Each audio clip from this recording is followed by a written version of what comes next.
At dahil hindi ka AI, shoutout mo si Senator Bato. Shoutout po, Senator Bato. Hello sir, magandang hapon. No?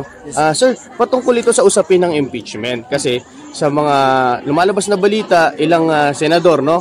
Yung mga Frodo 30 senators, ay gusto na lang daw ibasura itong impeachment kahit hindi pa nakikita yung mga ebidensya. Yes. So, ikaw sir, para sa iyo bilang kabataan, boses ng kabataan, para sa iyo, ibabasura na lang ba natin to o dapat natin ituloy yung impeachment?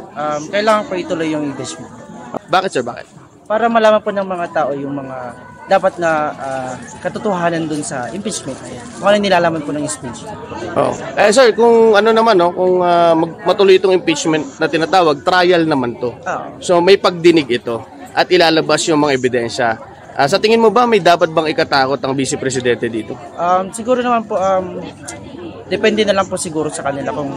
Ngayon, may mga lumabas na balita na itong ang ibang senador, no, na Pro Duterte, kagaya ni Senator Bato de la Rosa, ay nag-share ng video, which is AI. Alam naman natin na AI is deep fake video. Yes. At nung na-booking, nabisto, ang sabi niya, wala daw masama sa pag-share ng AI videos. Ano masabi mo rito? Sa AI video po, sir, meron po marami po tayong doon. Sa AI po, pwede po siyang ang tawag doon, sa social media kasi sir, ginagamit na po siya pang loko.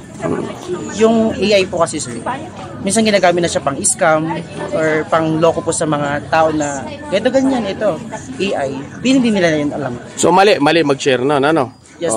So, yun boss, dahil maraming nagkakalat na AI videos, patunayan natin na hindi ka AI. Appear tayo. Yes po. Ayan. At dahil hindi ka AI, shoutout mo si Senator Bato. Shoutout po, Senator Bato.